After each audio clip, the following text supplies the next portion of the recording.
Hi friends, welcome to lively Karthik tech channel. అయితే ఈరోజు front and boot camp కోర్స్లో module 1లో లాస్ట్ వీడియో చెప్తున్నాను.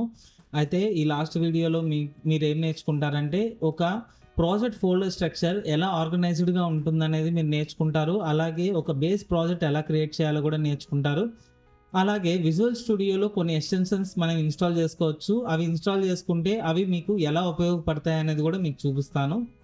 సో ఈ వీడియోని అలాగే ఫాలో అవ్వండి, ఎక్కడ స్కిప్ చేయొద్దు. అలాగే నేను కోడింగ్ చేసేటప్పుడు నాతో పాటు మీరు కూడా కలిసి కోడింగ్ కానీ చేశారంటే మీరు నేర్చుకునే దానికి కూడా చాలా ఈజీగా ఉంటుంది. అయితే ఇప్పుడు కోడింగ్లోకి వెళ్దాం. సో ముందుగా వచ్చేసరికి మీకు ఒక ప్రాజెక్ట్స్ అని చెప్పేసి ఒక ఫోల్డర్ క్రియేట్ చేసుకోండి. ప్రాజెక్ట్స్.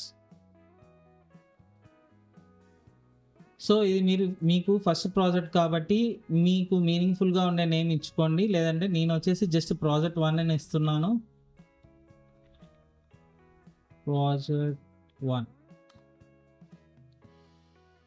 సో ఇప్పుడు నేను క్రియేట్ చేసేది వచ్చేసి ప్రాజెక్ట్ నేమ్ వచ్చి ప్రాజెక్ట్ 1 అనమాట. వన్స్ ఇది క్రియేట్ చేసిన తర్వాత మీరు విజువల్ స్టూడియో ఓపెన్ చేసుకోండి. విజువల్ స్టూడియో ఓపెన్ చేసినప్పుడు ఇలా ఉంటుందన్నమాట మీకు. అలాగే రైట్ సైడ్ వచ్చేసి మీరు బ్రౌజర్ ఓపెన్ చేసుకోండి. ఏదైనా ఒక బ్రౌజర్, అంటే గూగుల్ క్రోమ్ అయి ఉండొచ్చు, మొజిల్లా బ్రౌజర్, ఏదైనా ఒక బ్రౌజర్ ఓపెన్ చేసుకోండి. ఇప్పుడు మీరు విజువల్ స్టూడియోలో ఇక్కడ మీరు చూస్తే ఓపెన్ ఫోల్డర్ అని ఉంది కదా, ఇది క్లిక్ చేయండి.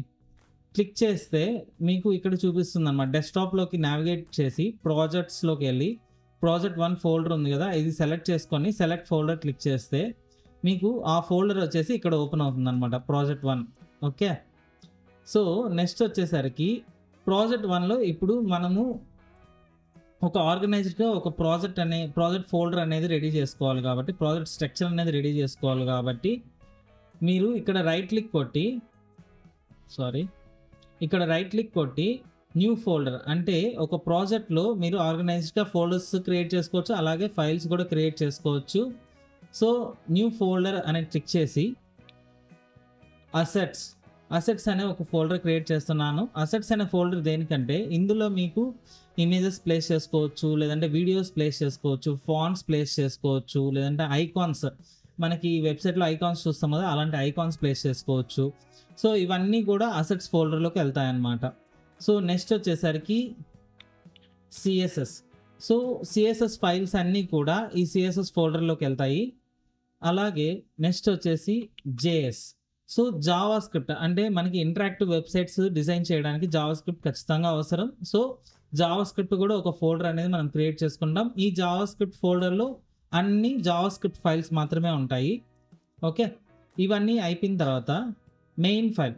సో ఏ ప్రాజెక్ట్కైనా కూడా, అంటే ప్రతి ఒక్క ప్రాజెక్ట్కి ఇప్పటికీ కూడా ఏ ప్రాజెక్ట్కైనా కూడా హోమ్ పేజ్ అనేది ఒకటి ఉంటుంది కదా, ఆ హోమ్ పేజ్ వచ్చేసి ఎప్పుడు కూడా index.html గానే ఉంటుంది. So index.html. సో index.html అనేది క్రియేట్ చేశాను. ఒక్క నిమిషం ఉండండి. Okay, fine. So index.html create చేశాను. ఇక్కడ సో మనకి యూజువల్గా వచ్చేసి బై డిఫాల్ట్గా విజువల్ స్టూడియోలో కోడ్ స్నిప్పెట్స్ అనేది కూడా ఉంటాయన్నమాట. మీరు ఎక్స్క్లమేటరీ మార్క్ టైప్ చేశారంటే ఇక్కడ మీకు వస్తుంది ఎమెట్ అబ్రివేషన్ అని చెప్పేసి బేసిక్ కోడ్ స్ట్రక్చర్ అనమాట, బేసిక్ HTML కోడ్ స్ట్రక్చర్. మీరు ఇది ఎంటర్ చేశారంటే బేస్ కోడ్ స్ట్రక్చర్ అనేది వచ్చేస్తుంది. సో అలాగే ఇలా కాకపోయినా కూడా, అంటే ఈ విధంగా కాకుండా మీరు ఇంకో విధంగా కూడా మీరు యాక్సెస్ చేయొచ్చు. అయితే వాటికి కొన్ని ఎక్స్టెన్షన్స్ ఉంటాయి. సో ఎక్స్టెన్షన్స్ అంటే మనకి ఇప్పుడు గూగుల్ క్రోమ్లో మీకు ఎక్స్టెన్షన్స్ ఉన్నాయి కదా, అంటే ఆ ఎక్స్టెన్షన్స్ ఎలా హెల్ప్ అవుతాయి, అవి కొన్ని అడిషనల్ టాస్క్ అనేది మీకు చేస్తుంది అనమాట. సో అలాగే విజువల్ స్టూడియోలో కూడా, అంటే విజువల్ స్టూడియోలో కోడ్లో కూడా మీరు ఎక్స్టెన్షన్స్ అనేది ఇన్స్టాల్ చేసుకోవచ్చు మీ వర్క్ని స్పీడప్ చేసుకోవడానికి. సో అవి ఎక్కడ ఉంటాయంటే మీకు రైట్ సైడ్లో లాస్ట్కి వస్తే ఇక్కడ ఎక్స్టెన్షన్స్ అని ఉంటుంది.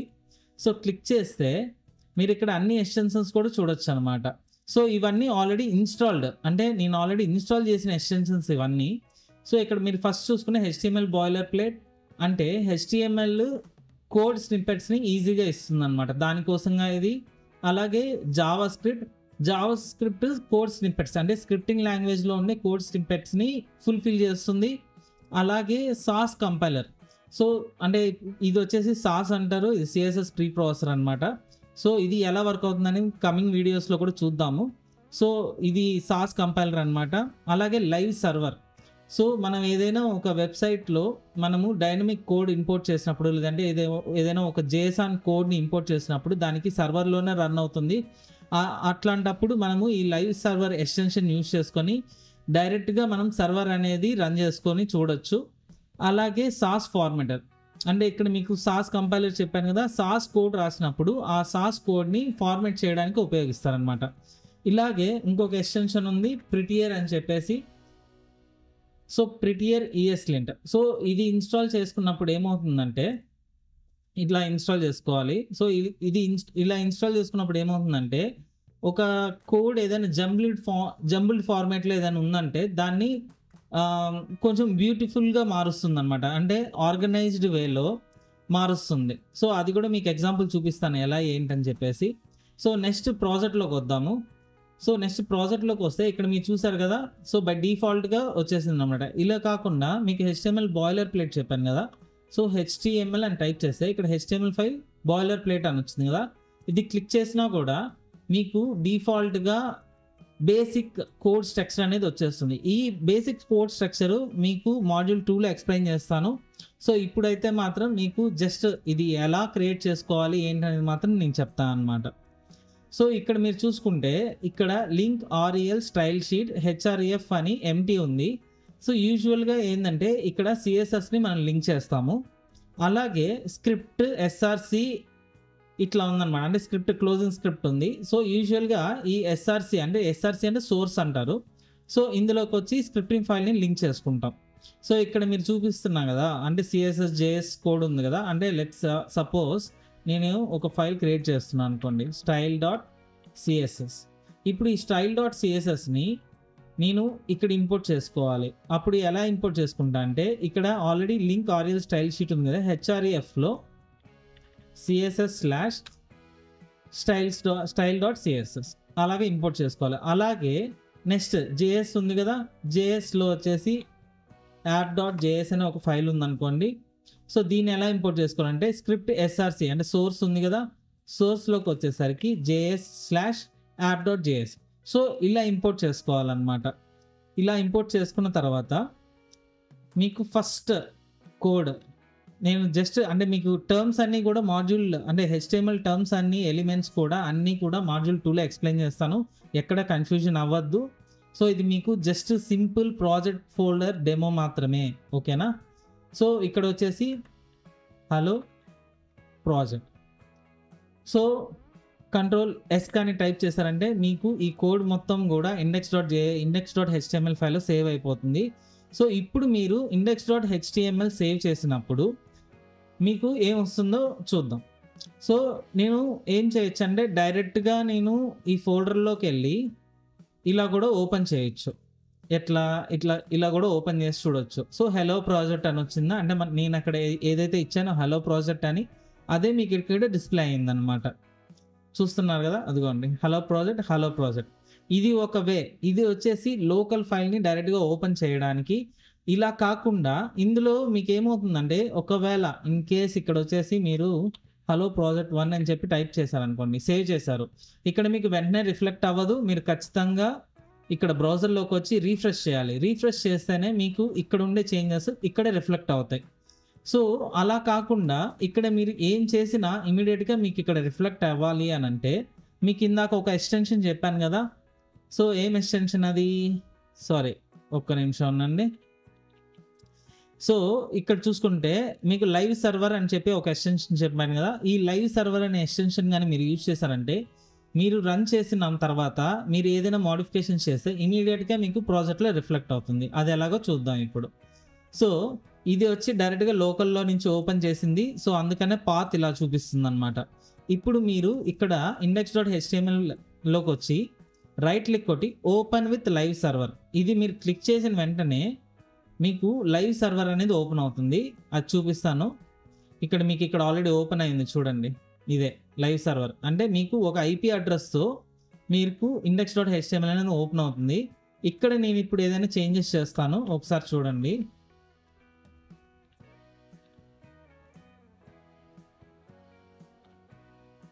So this is running with live server. Once నేను సేవ్ చేయగానే అంటే Ctrl+S అని కొట్టగానే ఇక్కడ మీకు రిఫ్లెక్ట్ అవుతుంది చూడండి. సో చూసారా, this is running with live server.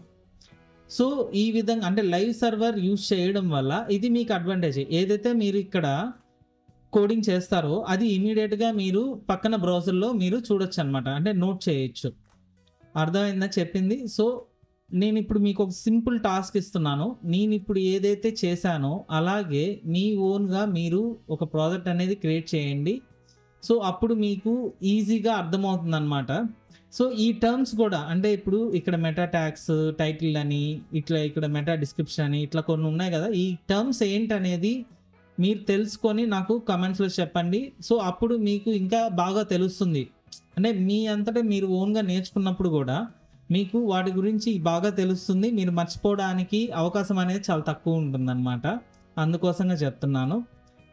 Okay, so ఈ వీడియో మీకు నచ్చిందని అనుకుంటున్నాను. అయితే ఇక్కడితో మాడ్యూల్ 1 అనేది కంప్లీట్ అయిపోయింది. సో మాడ్యూల్ 2 స్టార్ట్ చేస్తాను ఖచ్చితంగా. అందులో కూడా కంటిన్యూగా వీడియోస్ చేస్తాను. సో 10 మాడ్యూల్స్ ఖచ్చితంగా మీరు ఫాలో అయ్యేసరికి మంచి ఫ్రంట్ ఎండ్ డెవలపర్ అయితే మీరు అవ్వగలరు. అయితే మాడ్యూల్ 2లో HTML ఉంటుంది, కంప్లీట్గా HTML బేసిక్స్ టు అడ్వాన్స్ ఉంటుంది. మీరు ఆ మాడ్యూల్ 2 స్టార్ట్ చేసిన తర్వాత కూడా మీరు నాతో పాటు కానీ మీరు ప్రాక్టీస్ చేశారంటే ఆ ఎలిమెంట్స్కి వాటికి మీకు మీనింగ్ అనేది బాగా తెలుస్తుంది అన్నమాట. సో ఇంకేమైనా డౌట్స్ ఉంటే నాకు కమెంట్స్ రూపంలో అడగండి, ఖచ్చితంగా నేను క్లారిఫై చేస్తాను. So please like, share and subscribe to my channel అండి. Thanks for watching.